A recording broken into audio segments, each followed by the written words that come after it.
So today we are meeting here in an introductory lecture related to Indian society and social issue part in our GS paper one, right? Your introductory lectures are started from 12th of June, Monday, right? And from Monday's introductory sessions, different subjects has been being introduced to you.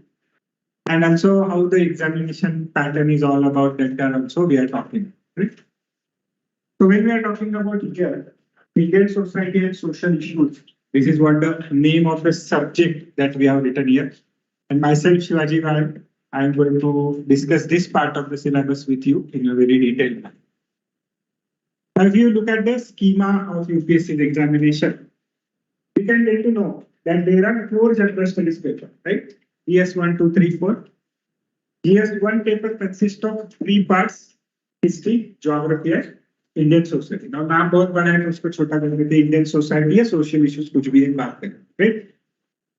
Now if you look at that, there are 4 GS paper which comprise of 250 marks each, तो 1000 marks वहां पे बन गए। There is a separate paper called as essay, वहां पे भी 250 marks है। You need to write 2 essays for that paper, 125 marks each, तो एडिशनल 250 मार्क्स बने, तो 15 मार्क्स यहाँ पे हो गए, 50 मार्क्स यहाँ पे हो गए। And then there is another subject which is an optional subject for your people.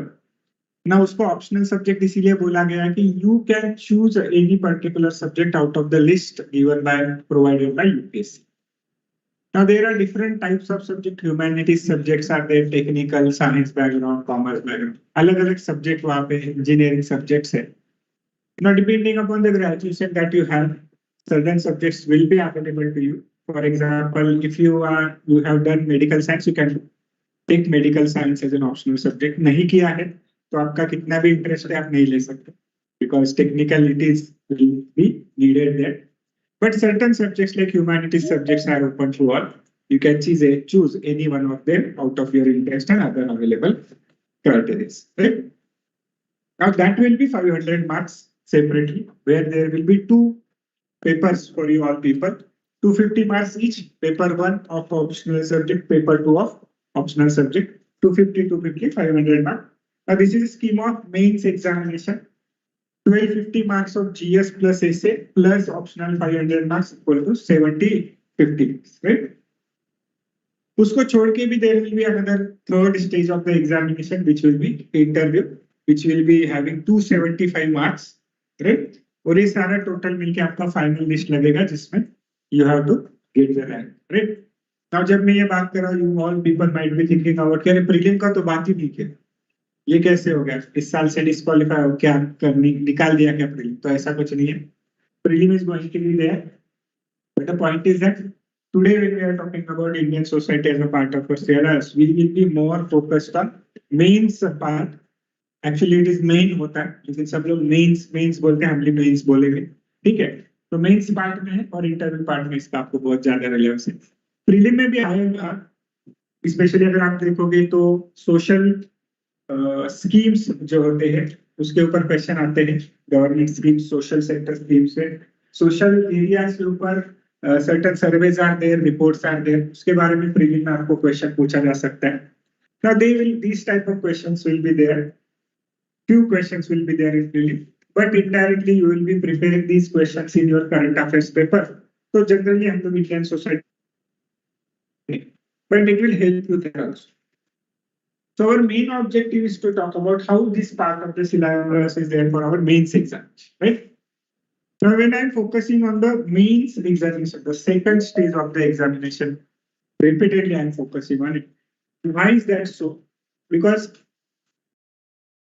along with this subject, there will be other subjects also which will be there for the mains examination, but are not mentioned for the preliminary exams, right? So अगर आप syllabus देखोगे, whenever we are referring to the term syllabus here, UPSC will give you syllabus in 2 ways. एक prelims में देंगे, notification अगर आप UPSC का देखोगे तो 2 जगह पे आपको syllabus दिया होगा. First syllabus they will be mentioning it in your prelims part, another mentioning into mains part. Now prelim में कुछ जो syllabus दिया होगा, elaborated version of that will be there in the mains examination. Okay? and certain other parts of the syllabus will be also there. For example, GS for ethics part is separately mentioned in your mains syllabus. उसका ज्यादा relevance आपको prelims में है. या whenever you are looking at history, GS paper 1 world history का part है, वो आपको मेंस में दिखाया है, प्रीलिम्स में उसका आपको ज्यादा रिलेवेंस है. So now you need to go through the syllabus and try to compare कि कौन सा पार्ट प्रीलिम को है और कौन सा पार्ट एक्स्ट्रा हम लोगों को करना है. Common syllabus is also there. For example, certain part of history, geography, polity, economics, environment, science and tech. They are there for the prelims also as well as for the mains also. तो उसका combined पढ़ाई कर सकते हैं. Now when we have divided these syllabus into two different categories, our preparation shall be also targeted in that way. So when you are now started preparing for your examination, some of you might be going for 2024 pattern, right? How many of you are preparing for 2024? And how many for 2025? So almost 60-70% people are going for 2024. Now those who are preparing for 2024, it is a very obvious fact that January महीने से आप लोग prelim का पढ़ाई शुरू करोगे. January 2024 अभी करोगे कि नहीं करोगे? मुझे सोचा ही नहीं. अभी तो आए लगाया है क्लास, देखते आगे क्या होता है. जिंदगी कहाँ लेके जाती है, तो जिंदगी जहाँ लेके जाएगी वहां पे आपको अच्छा नहीं लगेगा, राइट? तो you need to define where you want to go in your life. So point is that कि if you want to attend 2024 का प्रीलिम्स का question paper which is scheduled on 26 of May, तो date उन्होंने decide कर लिया है already, right? तो आपके लिए 5 महीने 5.5 महीने बच जाते हैं if you are starting in January, which is at most at least you shall start कि जनवरी से तो शुरू करना ही करना, राइट? तो इसका मतलब है दिसंबर तक आपको मेंस का पढ़ाई करना पड़ेगा. एंड मेंस में अगर हम लोगों ने वापस देखा तो ऑप्शनल सब्जेक्ट भी डिटेल में पढ़ना पड़ेगा. जिन लोगों ने थोड़ा बहुत पढ़ा है उन लोगों को राइटिंग प्रैक्टिस करना पड़ेगा. जिन लोगों ने पढ़ा ही नहीं उनको पढ़ना पड़ेगा. और उसके साथ साथ अलॉन्ग विद दैट आपका GS मेंस का प्रिपरेशन भी चलेगा. And that's why we are introducing this part of the syllabus to you. ये means में आपको ज़्यादा काम आएगा, right? Now when we are looking at this part of the syllabus, Indian society and social history, तो इसमें देखो society word है कि नहीं? तो क्या होता है कि ये सोसाइटी का क्या मतलब? और इस सोसाइटी आप लोग बोलते हैं ना मैं सोसाइटी में रहता हूँ, वो कोऑपरेटिव हाउसिंग सोसाइटी है, वो अलग, अपार्टमेंट वो अलग. ये समाज क्या है? Group of people who are having similar thought. कभी रास्ते पे हम लोग गए, वहां पे रेड सिग्नल है, रेड सिग्नल लगा है and 10 people are standing there, they want to cross the road. सबका एक ही थॉट है कि रोड क्रॉस करना है और ये ट्रैफिक कब रुके, तो क्या उसको सोसाइटी बोल सकते हैं? Your definition is correct but not sufficient. Civilised क्या मतलब है? सिविलाइज्ड का इसका इंस्टाग्राम पेज इंटरेस्टिंग है, वो सिविलाइज्ड है. क्या सिविलाइज्ड का मतलब क्या? बता. हाँ, सोशल एंटिटीज है, सोशल इंटरेक्शन. बढ़िया भाई, तब पढ़ के आए हैं, अच्छी बात है. Social entities and social interaction. अभी ये फर्क देखो, आप लोगों ने भी डेफिनेशन बोला, इन्होंने भी डेफिनेशन बोला. इनके डेफिनेशन में कुछ अलग बात है. सही है गलत है इसमें हम लोग नहीं जाएंगे. It is not expected that कि you shall be giving me correct answer कि वो सुन के मैं गिर जाऊं कि यही है. इसी के लिए तो वेट कर रहे हैं कि आ जा भाई स्टूडियो. ऐसा नहीं है. Now you are going to learn through the different lectures that we are going to provide you.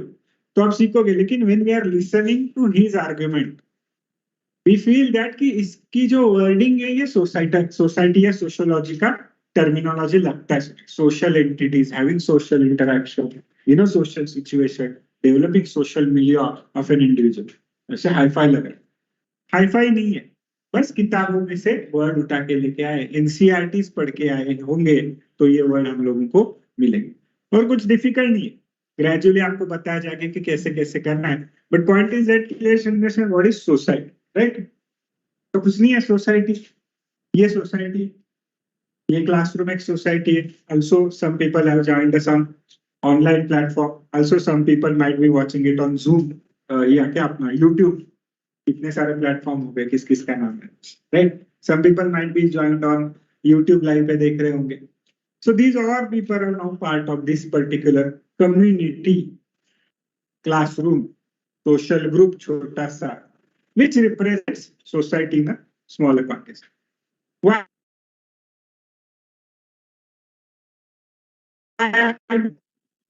interaction,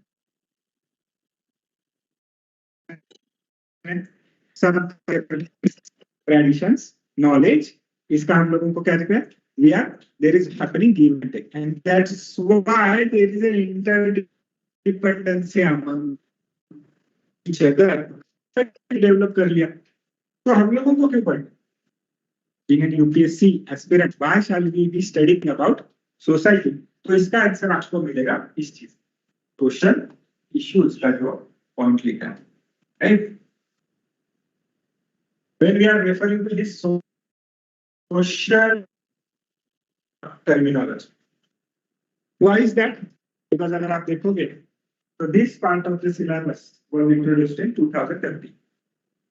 अभी आप जो पैटर्न यूपीएससी के लिए पढ़ रहे हो, जिसमें आप एग्जाम दोगे, ये पैटर्न 2013 में 2013 में इंट्रोड्यूस किया गया. उसके पहले अलग पैटर्न था. इन दैट अलग pattern there were only 2 GS का paper.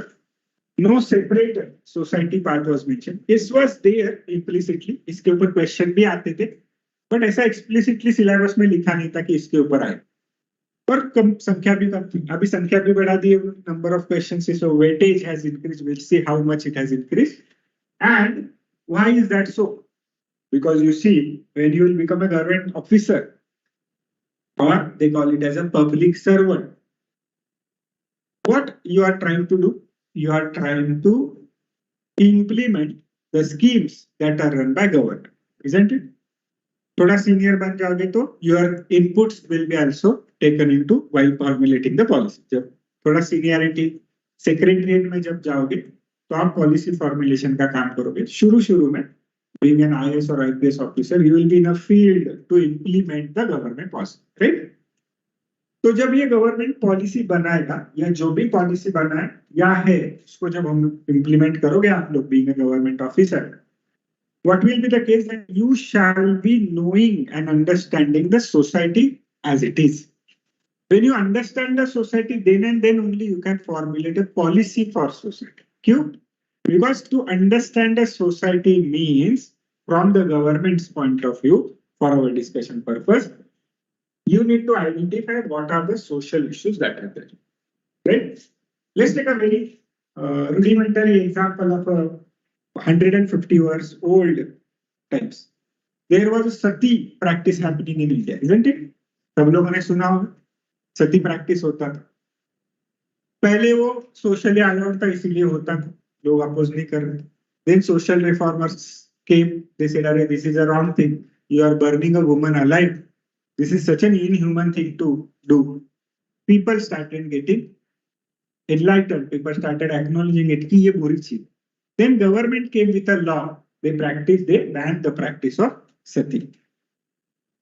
But when they formulate a policy to ban the sati practice, or to allow widow remarriage, or to give or to allow women to get an education, पहले allowed नहीं था, अभी allowed है. तो जब उन्होंने किया, they first understood the social issue कि सोसाइटी में इश्यू क्या है और इसको कैसे सॉल्व करना चाहिए. And that's why they formulated either a policy, or when it was formulated, the government officer implemented. अभी तो 100-200 साल के पहले हम लोग बात कर रहे हैं, बट इसका मतलब ये नहीं कि आज की डेट में सोशल इश्यूज नहीं. They are still there, isn't it? And then you will be the people who will be executing arms of the government to solve such type of problems. And इसीलिए आपके syllabus में UPSC ने ये point add कर रहा, right? तो जब उन्होंने ऐड करवाया, they also try to understand कि सोशल इश्यूज क्या क्या है एग्जैक्टली.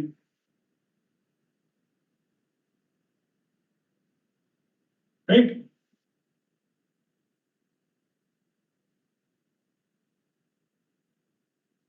सोशल इश्यूज क्या क्या है वो अंडरस्टैंड करने के लिए they developed basic syllabus for your people and this is the syllabus of Indian society. अगर आप यहाँ पे देखोगे तो there are only 10 points that are mentioned, है कि नहीं? देखो 10 पॉइंट मेंशन किए हैं. अभी लिखने का गड़बड़ी मत करो, ये 10 पॉइंट ही हम लोग डिस्कस करने वाले आगे के बहुत सारे लेक्चर में. तो ये तो हेडिंग से इस टॉपिक, राइट? चाहे तो लिख सकते हो, बट पॉइंट इज दैट कि इस टॉपिक के बारे में बड़े बड़े लेक्चर्स होंगे जिसमें आपको इसके बारे में डिटेल पढ़ाया जाएगा. So this is going to be repeated again and again in your class. So please right now focus on it कि क्या इस टॉपिक में दिया है आपका, right? So when we are looking at these topics, try to understand and focus. क्या क्या लिखा है देखो, एक बार पढ़िए.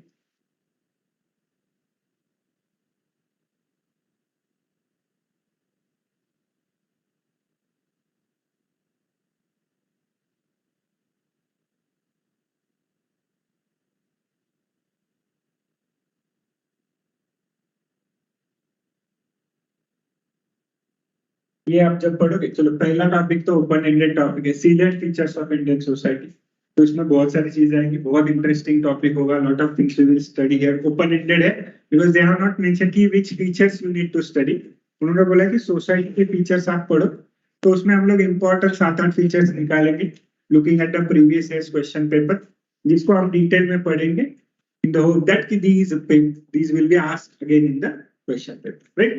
This will formulate basis of your preparation, right?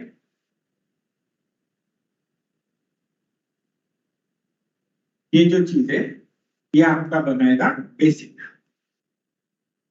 Of the syllabus. उसके आगे के अगर आप टॉपिक्स देखोगे तो you will find out that certain topics that are mentioned are in the very recent point of time, period of time. You must have heard about these topics. For example, इसके बारे में सुना है? Communalism term तो सुना होगा, right? Recently incidences happening in Maharashtra or other parts of the country. You can read these terminologies into your newspapers or news channels you will be listening about. You must have already heard about this terminology, secularism, right? Regionalism के बारे में भी कभी ना कभी सुना होगा, शायद सुना होगा. सन ऑफ सॉइल थ्योरी होता है, मराठी माणसा जागा हो, right? What is that call for? That is the call for regionalism, right? We people belonging to Maharashtra region, being a Marathi Mans. So Marathi Mans is a cultural concept allocated to a particular territory. So it's a concept of a social study. So Marathi Mans, जागा हो, why? जागा हो चाह P परत जो. Not that sense. जागा हो means in the what sense? Because your resources, your opportunities are being taken by somebody else. What are you doing? Wake up, take that particular opportunity. That was a political call given in different time period by different political entities. Now we are not interested into political dimensions of it. We are more interested into social dimension of it. Why the issue of regionalism arises? When it arises, what are the consequences of it? What social issues it will develop? When they will develop, how to solve these particular issues? That will be the area of interest of our topic. So you'll understand here. Look at the topic: urbanization, poverty, population. ये सारा आपने कहीं ना कहीं पे पढ़ा है. Globalisation तो ये टर्म आप लोगों ने बहुत बार सुना होगा अलग अलग जगह पे. तो व्हाट इज, ये बंद हो गया क्या?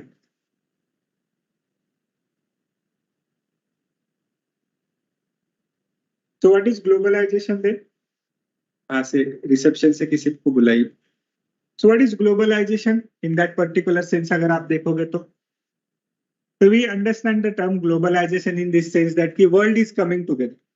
But what is happening because of that? Look at you all people. What has happened because of that? You have become little bit westernized, isn't it? Look at the clothes that you are wearing. Look at the language right now we are speaking. Patrick, look at the language that we are preferring. For example, English is a language of communication nowadays. So that has happened because of the westernization, right? So westernization is one of the phase of globalization. इसे भी बात कर सकते हैं. So point is that looking at all these topics, first thing that comes to our mind that ये पहचान वाले हैं. Nothing is there in these topics that I am listening it for the first time. ऐसा कुछ लग रहा है आपको यहाँ पे दिख रहा है? देखो,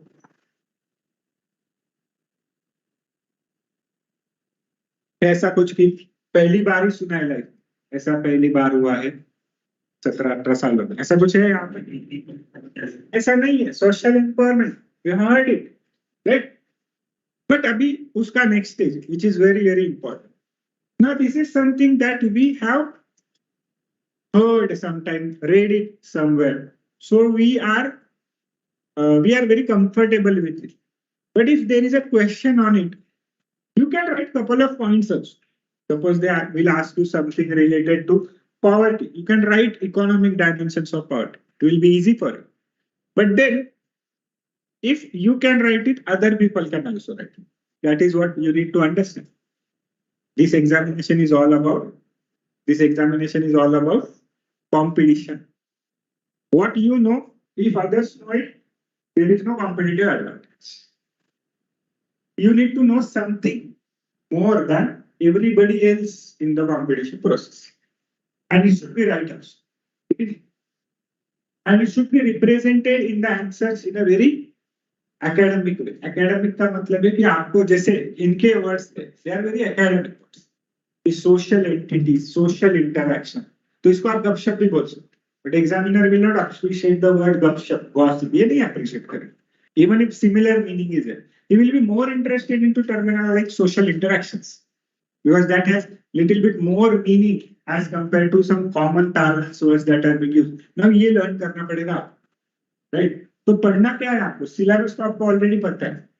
इसके बारे में शायद आप मुझसे 2-4 पॉइंट मुझे ज्यादा बता दोगे कि सर ये क्या होता है, सोशल एम्पावरमेंट क्या होता है. Women's, girls in the class might tell me more about this particular aspect, being face this all over their life, कि being a girl getting a social empowerment is a challenging aspect, or being an important entity or a social being is more important for girls as compared to boys. ये उन्होंने life time उनका experience किया है, so they might be knowing couple of more things as their own life experience.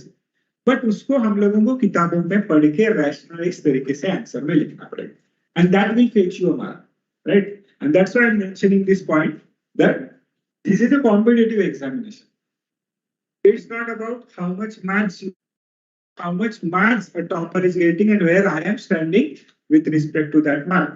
इसीलिए आज से आगे जब भी आप प्रोसीजर में जाओगे, you will be always listening to two terminologies. एक सुनोगे वो है कट ऑफ, कि कट ऑफ कितना लगा. लेकिन अभी अभी आपने शुरू किया तो जस्ट ऑन आपका मंडे को बैच शुरू हुआ आई थिंक, और मंडे को प्रीलिम का रिजल्ट भी लगा 2020 तक का. लेकिन तो मार्केट में घूम के देखा क्या हुआ है, बदले आप लोग गए प्रीलिम दे के आए और शहीद हो. क्यों? क्योंकि पढ़ाई नहीं किया था. They just feel that they are preparing, but are they really preparing it? It will only depend upon the marks that they will be able to get as compared to the marks that is allocated to the toppers. So simple, UPSC ने decide किया था कि around 14,600 and odd people they will be selecting. Calculation के लिए 1400 and half बोलते थे, 1450 या 14,500 लोग उनको लेने. तो उन्होंने एक्सेल शीट बना दिया, जिसके जितने मार्क्स डाले उन्होंने पहले 14,500 लोग चुने, जिसका नाम था उसका क्वालिफाई हो गया, जिसका नहीं है वो नहीं है. तो यहाँ पे इट इज अ वेरी ये यहाँ पे कोई इमोशंस नहीं है, it is a very objective process. If you are clear you can clear, नहीं किया नहीं किया, क्लियर किया तो मेंस लिखने जाओगे, अदरवाइज नेक्स्ट ईयर, राइट? तो ये जो नेक्स्ट ईयर का फेज है ये क्यों आता है? Because we are not focusing upon it from the examination point of view. लेकिन हम लोग यहाँ पे जब भी इस बारे में बात करेंगे, our major interest will be focusing on the examination, right?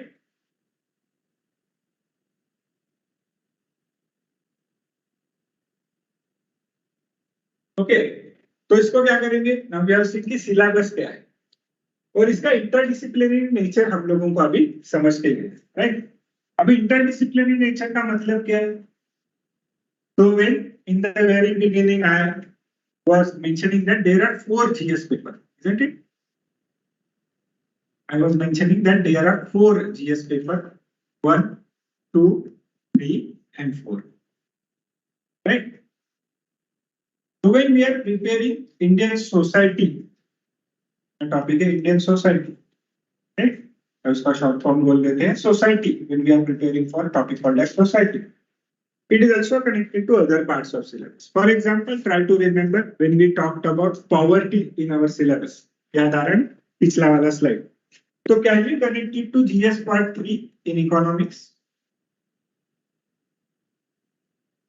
अरे ये क्या connected है क्या? Can we connect it to this particular topic also to urbanization? वहां पे था सिलेबस में. अरे किसी ने फोटो निकाला है क्या पिछली वाले स्लाइड का?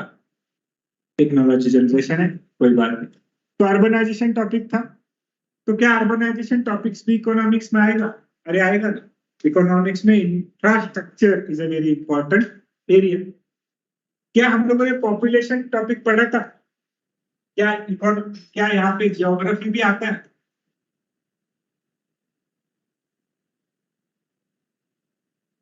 क्या ज्योग्राफी आता है? क्या पॉपुलेशन ज्योग्राफी पर पढ़ाया जाएगा आपको? राइट? क्या यहाँ पे हम लोगों को इथिक्स नाम का एक पूरा सब्जेक्ट है? Ethics, aptitude and integrity. तो शॉर्ट फॉर्म उसका इथिक्स बोल लेते हैं. राइट? ना ये 250 मार्क्स का सेपरेट सब्जेक्ट है. इसका अगर आप बेसिक लॉजिक देखोगे तो ethics teaches you what is the right thing to do. What is right, what is wrong, ये ethics का subject matter. What is good, what is bad, ये आपको ethics पढ़ाएगा, isn't it? इसीलिए आप देखो कोई अगर चीज है जो एक आधा इंसान करता है वो आपको सही नहीं लगती तो आप बोलते हैं कि कितना इमोरल कैरेक्टर है इस इंसान. Right? He is misusing the authority that person is having. So maybe because of the authority that person is doing it, but it is an immoral activity, unethical practice. या generally ये word use करते हो. तो ethics will tell you what is right and what is wrong. But when you try to understand what is right and what is wrong, you need to understand it in a societal context, because society decides what is right and wrong, not an individual. सोचो, example देता हूँ, ठीक है? तो हम जिंदगी example लेते हैं एग्जामिनेशन के लिए भी. मतलब whenever we will be studying also, we will take 2 type of examples. First type of example will be आम जिंदगी example. ये हम लोग हमारे आम जिंदगी से यहाँ पे यूज करेंगे, जिसको सिर्फ समझने के लिए यूज करना है. एग्जामिनेशन के लिए अलग से एग्जाम्पल बताए जाएंगे, वो विल बी मेंटोस जिंदगी का. तो पहले एग्जाम्पल लेते हैं आम जिंदगी का. तो आप मुझे बता, लड़कियों को गाड़ी चलानी आती है? लड़के ऐसे करते. I'm not saying anything. I'm just asking it. Why they're smiling? मन के मन में बोल रहे कि नहीं आती. ठीक है, लड़कियां बोल रही आती है. So I'm not going to say आती कि नहीं आती. I'm just trying to tell you कि society decides क्या होता. Now we'll tell you, ये तो आम जिंदगी एग्जाम्पल हमारे में इसलिए इसको ही कन्वर्ट करते हैं मिंटा जिंदगी example. Now think about it. In Saudi Arabia, very recently, women were not allowed to drive a car. या थोड़ा सा ढूंढो, इंटरनेट पे सर्च करो, you'll get to know that. Very recently, there were reforms. वहाँ पे नए क्राउन प्रिंस आए हैं, who is going to head the government in the future, ऐसा बोला. वहाँ पे तो किंगशिप है, आज भी राजा ही है वहाँ पे. तो वहाँ के जो प्रिंस हैं, क्राउन प्रिंस, जो आगे जाके वहाँ पे बादशाह बनेंगे, वो थोड़े से नए ख्यालों के. So he is trying to bring some reform. But point is that in the 21st century, one society is there, Saudi Arabian society, which has allowed in the recent period of time women to drive a car. Now think about other issues also. Same-sex marriages. The issues in Supreme Court right now is under thorough discussion. So is it right or wrong? Will be decided on the basis of the society in which the issue has been raised. There are already certain societies in which same-sex marriage is already accepted. Legally also it is accepted and people are living together. There are some societies in which the issue is under discussion. Legally allowed नहीं है, but socially people are not restricting them. सबका अपना अपना personal choice है, ऐसे करके लोग people are trying to ignore them, नजरअंदाज कर. There are certain societies, if they simply feel that ki something like this is happening, they are simply going and killing these individuals involved in it. Now, what is right and what is wrong? So we come to an argument that it is the society that decides what is right and wrong, not an individual. Understood? Now, जब ethics की हम लोग बात कर रहे हैं, तो to understand ethics, if you understand the society better, you will understand ethics better. Society, which is actually a smaller part in your GS paper of the optional sociology. Sociology नाम का एक optional subject है, उसका छोटा सा part आपको दिया है Indian society में. तो सोशियोलॉजी का सब्जेक्ट मैटर है व्हाट इज इट, सोसाइटी क्या है और ऐसा क्यों और ऐसा होने से क्या हो, that is what it studies. It does not study what is right and wrong, वो इथिक्स पढ़ेगा. बट इसका फायदा हम लोगों को क्या होगा, अगर हम लोगों का सोसाइटी का अंडरस्टैंडिंग अच्छा है तो हम लोगों का इथिक्स का अंडरस्टैंडिंग अच्छा रहेगा. तो आपको जब इथिक्स के आंसर लिखने जिसमें ज्यादा से ज्यादा आपका फोकस होगा फिलोसॉफिकल इथिक्स के ऊपर, एडमिनिस्ट्रेटिव इथिक्स के ऊपर, तो अगर आपका सब्जेक्ट का अंडरस्टैंडिंग अच्छा है तो आपका आंसर का लिखने में आसानी हो जाएगी. तो देखो यहाँ पे भी आपको हेल्प हुआ. Then again in this particular part when we are talking about subject called as polity. Polity is a subject that also talks about concept called as secularism. सुना होगा ना, India is a secular state, ऐसे आपने बहुत बार सुना होगा. Nowadays there is a lot of discussion about कि क्या सच में इंडिया सेक्युलर स्टेट है, क्या इंडिया सेक्युलर स्टेट होना चाहिए या नहीं होना चाहिए, और shall we declare ourselves as a Hindu nation. ये डिबेट हमेशा होती रहती है कि during the partition when India got an independence in 1947, India united India जो था उसके दो देश हो गए, one became Pakistan, other remain as India. Pakistan भी दो थे, आज जो पाकिस्तान हमको दिख रहा है और आज जो बांग्लादेश है, पहले वो एक ही पाकिस्तान हुआ करता था. But point is that Pakistan was formulated on the basis of religion. It became an Islamic state, and that's why at that time also there was a debate, shall we declare India as a Hindu state, जो हम लोगों ने नहीं किया. And that's why when the constitutional framers framed the constitution, उन्होंने बोला कि we are not going to be any, there will be no prescribed religion of a state. तो फंडामेंटल राइट्स लिखे गए, यूपीएससी लिखे गए, बाद में प्रीएम्बल में भी ये वर्ड ऐड किया गया कि we are a secular state. But ये जो सेक्युलरिज्म का कंसेप्ट है, अभी पॉलिटी के डायमेंशन से हम लोगों ने देखा, बट इसका सोशल डायमेंशन भी है. Again the concept of secularism will be different in different society. How it will B, we will discuss in a different topic in a very detailed manner. But an argument that I'm trying to make here is about this.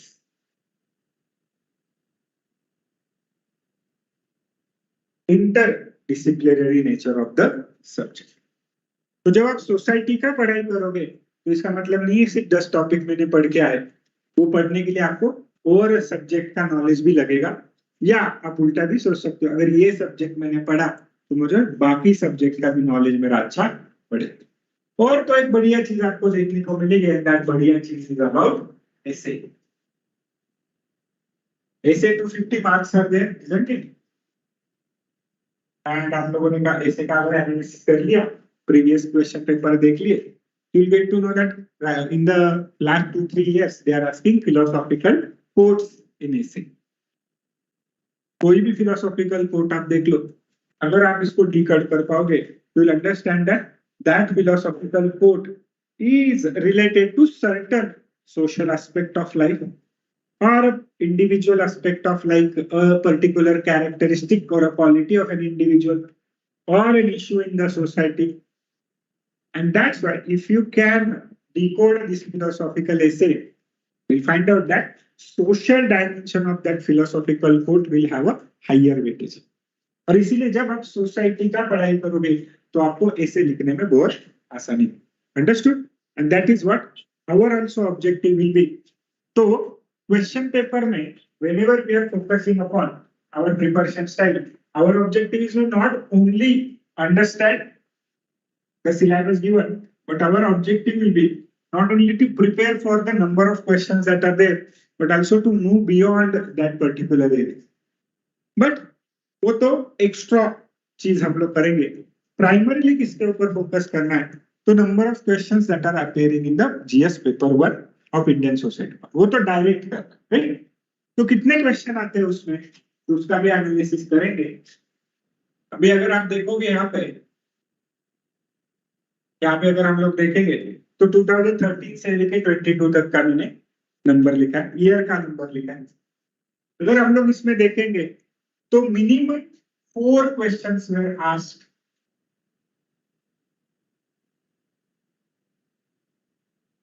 And maximum 6 questions are asked. Number of questions. ठीक है. asked. अलग अलग साल में अलग अलग. 2013 में देखोगे तो 4 क्वेश्चन पूछे हैं, 14 में देखोगे तो 5 पूछे हैं, ऐसे अलग अलग ईयर्स में अलग अलग पूछे. Range goes from 4 question to 6 question. अब इसको डिवाइड करते हैं कैसे पूछे थे. तो in this case they have asked 2 questions of 10 marks and 2 questions of 15 marks. तो कितना हुआ टोटल में बताओ. जीएस के साथ सीसेट फ्री बताओ. 50. आगे लोग बोल रहे हैं कि बाकी लोग कर रहे हैं तो हम क्यों कर रहे हैं. 20, 30, 50, राइट. और इसका बताओ फिर.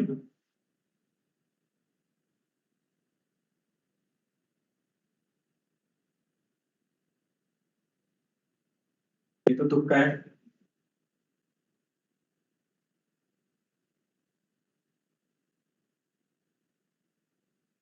ठीक है. 75 आउट ऑफ जीएस का पेपर कितने का है? 250 मार्क्स का. Now looking at GS paper 1, 3 parts are there, history, geography and society. तो maximum marks allocated to this subject are 75. आज तक may increase in the future. तो हम लोग पर देखेंगे अभी 2022 और 2021 का एनालिसिस आप करो. नंबर ऑफ क्वेश्चंस का मिनिमम और मैक्सिमम मैंने आपको दिया है. 2020 का मैं बता देता हूँ आपको 6 क्वेश्चंस आए थे, राइट. 75 मार्क्स का वेटेज था. 2020 में मैं आपको ये भी बताता हूँ कि यहाँ पे भी 75 मार्क्स का वेटेज था. बट आपको जाके देखने पड़ेंगे क्वेश्चंस कौन कौन से आए थे. उसका एक एग्जांपल मैं आपको दिखा देता हूँ. फॉर एग्जांपल यहाँ पे देखते हैं.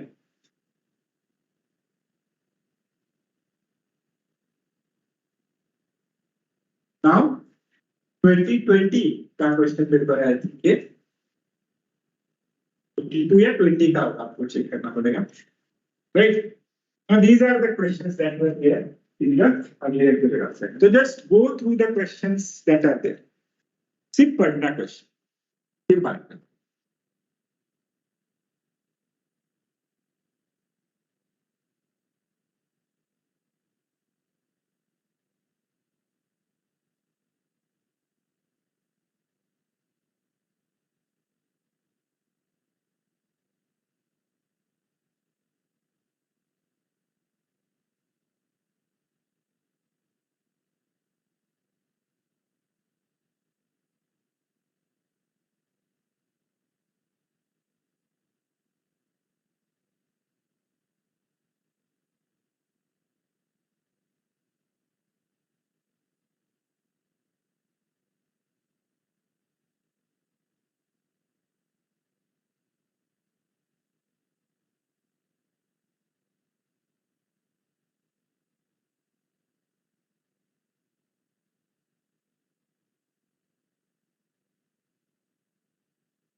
Now, whenever you are reading the questions, अब इसका आंसर क्या है इसमें हम लोगों को नहीं चाहिए, ठीक है. That is a area we will deal with when we will finish with studying the topic. Lecture attend करेंगे, books read करेंगे जो भी suggested है, उसके बाद उसके आंसर की तरफ आएंगे कि भाई इसका आंसर क्या होना चाहिए.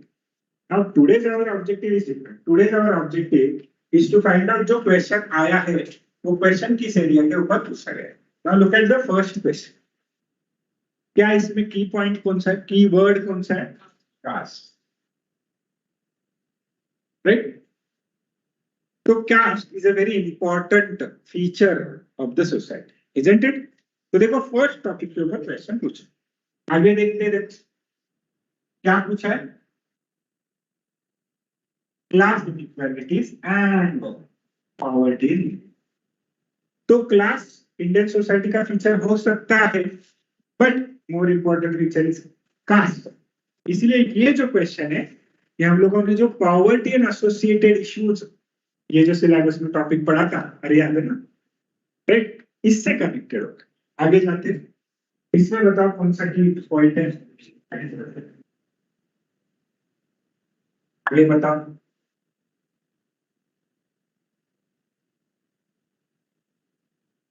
फिफ्थ बताओ. फिफ्थ क्वेश्चन एक मजाक. क्या मजा है इसमें, क्वेश्चन ही समझ में नहीं आता. तो ये मैंने थोड़ी ना बनाया, ये किसमें का क्वेश्चन है, यूपीएससी 2020 का जो पेपर हुआ जीएस पेपर 1 का, इसमें से एक क्वेश्चन आपको यहीं पे डायरेक्टली दिया. तो इसमें से एक और बात समझ में आ गई क्या, we need to learn English. और आप बोलोगे 2 घंटे से तो वही तो कर रहे, इंग्लिश में ही बात कर रहे. मैं तो इंग्लिश में ही चैटिंग करता हूँ. वो वाला, we need to know the subject specific English. क्योंकि सबसे सिंपल चीज है, क्वेश्चन नहीं समझेंगे तो आंसर क्या लिखेंगे. क्योंकि मेंस का क्वेश्चन पेपर कैसा होता है, ऊपर क्वेश्चन लिखा होता है, नीचे ब्लैंक पेपर है. क्वेश्चन समझ में आएगा तो आंसर लिखेंगे, नहीं आएगा तो मेरा जीवन कोरा कागज, कोरा था कोरा ही रह गया. उस पे सिर्फ एग्जामिनर करेगा लाल खत्म. तो उसका मतलब नहीं है, we are not able to attend all the question in question paper, तो कंपटीशन से तो वैसे ही बाहर हो गए. समझ रहे हो ना, we are talking about the competition all over India. तो पहला सबसे इंपॉर्टेंट चीज है कि क्वेश्चन सारे समझ में आने चाहिए, सारों का आंसर हमारे पास चाहिए, किसका थोड़ा कम थोड़ा ज्यादा वो मैनेज कर लेंगे. और then is the case that कि जितना पता है उतना आंसर में लिख के भी आना चाहिए. Now these are the different stages of the preparation, one by one हम उसको cater करेंगे. बट सबसे पहले चीज है कि from now onwards, whenever you have, now you have all decided to prepare for civil service, है कि नहीं. Now when you have started with the journey, you need to understand इस journey की डिमांड क्या है. तो पढ़ाई तो करना पड़ेगा, there is no other way around it. You have to study for the examination, मेहनत करनी पड़ेगी. There is no excuse for hard work, but only hard work will not suffice. You need to do it in a smart way. You need to follow a direction, क्योंकि अगर direction less पढ़ाई करोगे तो मेहनत आपका रंग नहीं लागी. There will be no result of the hard work that you are putting in. और direction लेने के लिए you shall be consulting with the different faculty members, subject teacher, with respect to that teacher, so that आपका जो effort है वो सही दिशा में जाएगा. And that is what is the interest of us, right. तो 6th क्वेश्चन देखो क्या है, दिख रहा है ना 6th क्वेश्चन, पढ़ लेते हैं.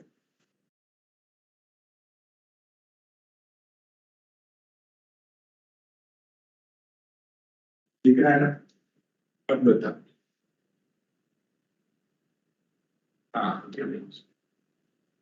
अब इस क्वेश्चन को पर्पस ले आगे डाल, क्योंकि क्या है, generally when people read about this question, उनको लगता है कि एजुकेशन सिस्टम के ऊपर यूपीएससी ने क्वेश्चन पूछा है, एजुकेशन पॉलिसी के ऊपर क्वेश्चन पूछा है, ऑनलाइन एजुकेशन के ऊपर क्वेश्चन पूछा है. तो generally they end up writing an answer with respect to paper 2, government scheme लिख के आएंगे, ये सब लिख के. बट नहीं, यही तो समझना है, उन्होंने जानबूझ के पेपर 1 में क्वेश्चन डाला, so that they want to understand the societal dimension of it. I will give a simple example to make you understand this. देखो क्वेश्चन उन्होंने पूछा है कि how what नहीं पूछा है, क्या पूछा है, how digital initiatives in India contributed to functioning of the education system in the country. तो उन्होंने सिंपल पूछा, देखो ईयर भी कौन सा, 2020, कोविड चल रहा था, आप सब लोग ने एंजॉय भी किया होगा, राइट. तो उस टाइम पे क्या हुआ था, एजुकेशन सिस्टम इन इंडिया में बहुत क्या हुआ, रुकावट आ गई because of the lockdown that were declare, but digital education was available. ऐसे अगर आप देखोगे तो digital education is available before covid lockdown. Online courses are available, distance education program आप लोग ज्वाइन करते थे बहुत पहले से, but the COVID period accelerated this particular process and all the sections of the society got introduced with this new form of accessibility toward education. Now people feel that it is okay that digital education can be accessible to everybody, but is it the case? Think about it. In Indian society, can we say that the digital initiatives started by government can reach to every individuals in the society? Can we say so? Think about it. We say that 1/3 of Indian population is living below poverty line. जब हम लोग below poverty line की बात करते हैं तो जिस इंसान का now figures may vary, but according to some estimates, if a person is earning 32 rupees per day के ऊपर अगर कमा रहा है तो बीपीएल नहीं है, उसके नीचे कमा रहा है तो वो बीपीएल। तो इस हिसाब से आप देखो, उसको तो डेटा पैक भी नहीं मार सकता, अगर डेटा पैक मारेगा तो खाएगा। Now think about it, smart devices that we call digital devices that we refer to now, this is a digital device, digital board, laptop, iPad, digital mobile phone, smartphone, these are digital or smart devices, they are mandatory for the digital education, है कि नहीं? उसके सिवाय आप ले ही नहीं सकते। तो can we say that everybody has a digital device in their home? Think about it. The country who is living in below poverty, 1/3 people, उसकी फैमिली में होगा या नहीं होगा, you cannot guarantee. Second thing, अगर होगा भी फैमिली में, सपोज 4-5-6 लोगों का फैमिली है, उसमें एक ही बंदे का, मतलब the father has a smartphone. Now 3 children are there. Everybody's school is on or is going online, or assignments are coming online, or examination is online. अगर सेम टाइम पे 2 बच्चों का एग्जामिनेशन है, one is boy another is girl, कौन examination attend करे? This is a social issue. क्यों boy क्यों करे? Why is the reason that we have to find out. Society's understanding will define क्यों होता है। We are talking about availability, accessibility, we are talking about a society of place where we can not guarantee that 24/7 electricity is available. कह सकते हो क्या? Even in today's condition also, you go to rural areas, there is no 24/7 electricity available all the time. This is only happening in urban parts, right? We generate less electricity than we consume. इसलिए हमेशा आपको दिखेगा कि कहीं ना कहीं पे क्या हुआ होता है, शेड्यूल्ड कट ऑफ होता है इलेक्ट्रिसिटी का, क्योंकि उतना जनरेशन ही नहीं है। So tell me, digital initiatives education system में कैसे पहुंच पाएंगे सारे लोग? You are understanding the point? तो ये क्वेश्चन पॉलिटी का नहीं है, ये क्वेश्चन गवर्नमेंट स्कीम गवर्नेंस के ऊपर नहीं है, ये क्वेश्चन है सोसाइटी का। और अगर आपके आंसर में आप उसमें सिर्फ और सिर्फ गवर्नमेंट स्कीम लिख के आओगे, सिर्फ और सिर्फ अगर आप उसमें पॉलिटी या गवर्नेंस का पॉइंट लिख के आओगे, then it will not be sufficient. Then वहां पे एग्जामिनर को समझ में आएगा कि इसको समझ में नहीं आया, ठीक है? फिर इसको ये एग्जामिनर बोलेगा कि इसको वापस बुलाई गए थे ना एक बार, क्या आ जाओ भाई नेक्स्ट ईयर में दे के जाओ, अच्छा लगेगा मिलके। बट हम लोगों को 1 साल और पढ़ाई करना पड़ेगा, then that will be a challenging thing. इसीलिए first thing that we need to know is that कि सिलेबस में क्या क्या है। अंडरस्टूड? तो पहला अगर आप याद करोगे तो the discussion that we started with the case that कि भाई सब्जेक्ट कौन सा है, इंडियन सोसाइटी का सब्जेक्ट है। तो सोसाइटी माने क्या पढ़ना चाहिए, क्यों पढ़ना चाहिए, क्यों यूपीएससी ने ये सिलेबस डाला, फिर सिलेबस एग्जैक्टली क्या है। तो 10 पॉइंट हम लोगों ने देखे। इस 10 पॉइंट के ऊपर we are going to have a very detailed and elaborate discussion of each topic in the coming time period. But then we have seen कि when we will study that how it will be useful for other part of the syllabus, including essay, including your GS 1, 2, 3, 4। If you take sociology अगर optional subject दे तो ये subject तो आपका foundation create करेगा। Even if you take another humanities related subjects, for example political science लोगे तो भी आपको ये हेल्प करेगा, because political science talks about how the power is distributed in society. Public administration talks about how we shall administer a society. तो पहले society समझना पड़ेगा. सोशियोलॉजी था तो मैंने बोल ही दिया कि it is the discipline directly connected. Anthropology भी इसके साथ कनेक्टेड है, राइट. ज्योग्राफी है, हिस्ट्री है. हिस्ट्री पुराना सोसाइटी पढ़ता है, सोशियोलॉजी करंट सोसाइटी पढ़ता है. बस यही बेसिक बेसिक डिफरेंस है. तो ये जो सब्जेक्ट हम लोग पढ़ेंगे, इसका आपका ऑप्शनल सब्जेक्ट में भी ह्यूमैनिटीज के प्राइमरीली आपको बहुत सारा हेल्प उसमें होने वाला है. तो इतना तो पढ़ाई करना है, अभी हम लोगों को समझ में आया. तो कहाँ से पढ़े, this is a interesting area कि कहाँ से पढ़े. तो these are the resources for you all people. Now please pay focus. ये मैं इस पे डाल देता हूँ टेलीग्राम चैनल पे, तो वहां से आप इसको देख सकते हो. There is an open to all Telegram channel Shivaji Kale sociology and social issues. ठीक है. If you search it on Telegram you will find out. इस पर मैंने ये ऑलरेडी इमेज डाला है. Now why it is important है, सारा दिख नहीं सकते आप, और कुछ कुछ बहुत छोटा सा फॉन्ट है तो दिखेगा नहीं may be. The point is that you need to understand there are 4 NCERTs that are mentioned here. Now NCERTs की बुक आप लोगों ने बहुत बार अभी नाम ये सुना ही होगा. NCERTs लोगों ने उसका अपभ्रंश कर दिया NCERT. ठीक है, तो आप भी कर लो, कोई फर्क नहीं पड़ता, पढ़ो, ये ज्यादा इंपॉर्टेंट है. तो NCERTs की जो बुक्स है उसमें से 4 बुक यहाँ पे मेंशन की है. Some of the state books are not so good. For example, Maharashtra state book की भी 2 बुक्स है. They are in Marathi language. If you want, if you are comfortable with that language also, you can read. Tamil Nadu की भी बहुत सारी किताबें हैं, वो भी अलग अलग सब्जेक्ट के लिए आपको रेफर की जाएगी.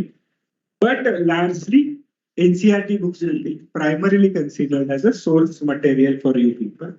हमारे सब्जेक्ट के लिए तो ये चारों एनसीईआरटी की ही बुक मैंने यहाँ पे आपको दिखाई. तो उसमें से भी अगर आप देखोगे तो ये क्लास 6 का बुक है एनसीईआरटी का, सोशल एंड पॉलिटिकल लाइफ नाम का, जिसमें 2 चैप्टर आपको पढ़ने हैं. Chapter related to diversity. Telegram group पे एकदम क्लियर वाला इमेज डाला है, तो कोई मिस नहीं होगा. Don't worry, just download it from there. Social and political life 6th standard का है, वहां से 2 चैप्टर पढ़ने. ये 8th स्टैंडर्ड का बुक है, इसमें से आपको 4 चैप्टर पढ़ने हैं, right. They will be more related to जो हमारा पॉवर्टी का टॉपिक है, जिसमें मार्जिनलाइज सेक्शन के ऊपर हम लोग फोकस करेंगे, वो यहाँ पे आपको ज्यादा डिटेल में मिलेगा. Then there are 2 books. Class 12th की बुक है, नाम आपको यहाँ पे दिख ही रहा है. Name of the book only is Indian society and another book is social change and development in India. ये भी क्लास 12th का बुक है.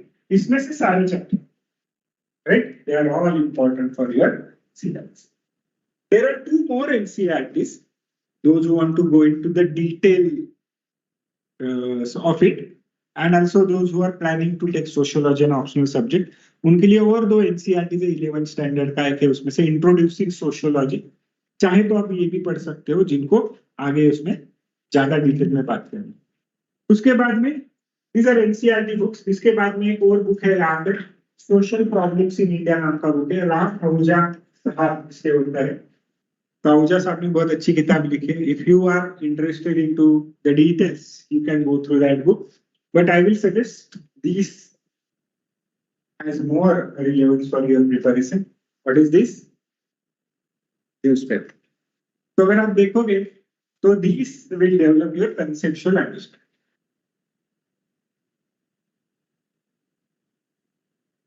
ठीक है.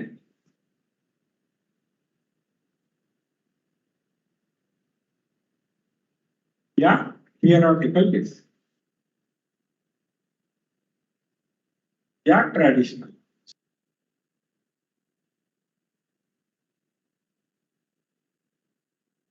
Traditional knowledge of subject, theoretical base of a subject, conceptual understanding related to subject will be there in these books. You have to add your knowledge with contemporary issues.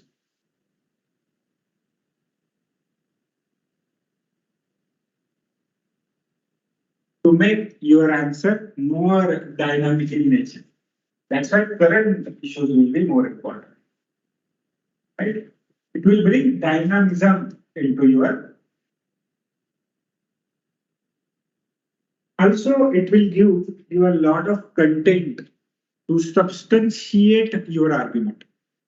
For an example, when we were discussing, let's say, any topic of, let's say, regionalism ka question was there in the questions that we have seen.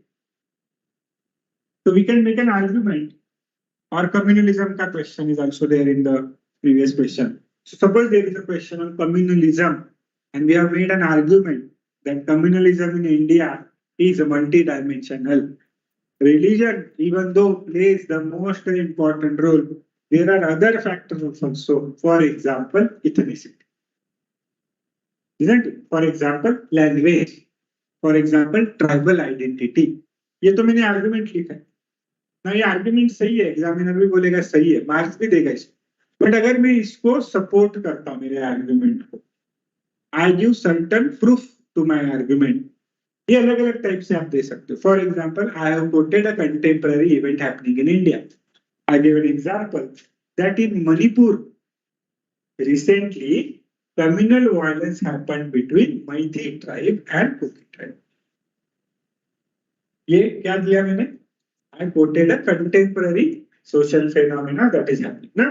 Everybody is knowing about. अरे पता है ना सबको, जो लोग हंस रहे हैं उनके लिए 2 मिनट का मौन रखते हैं,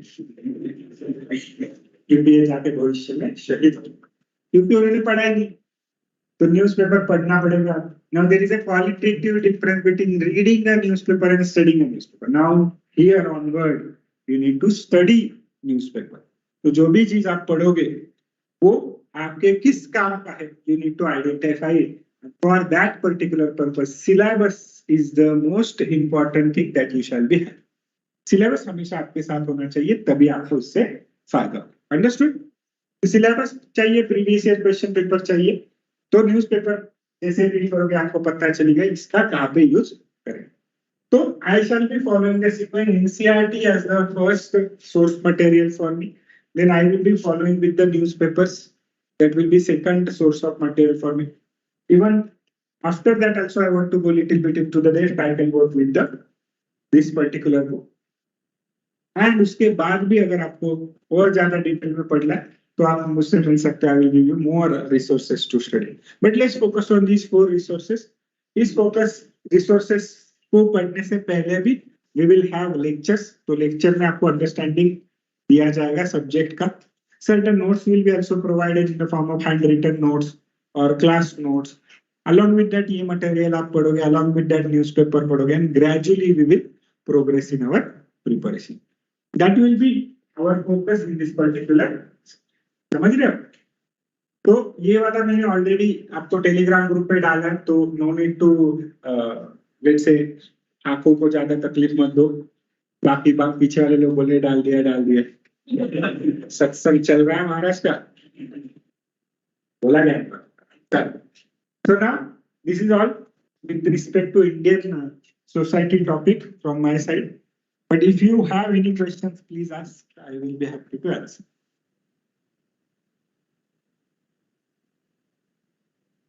Online student can also put it into chat box, or also they can unmute and ask.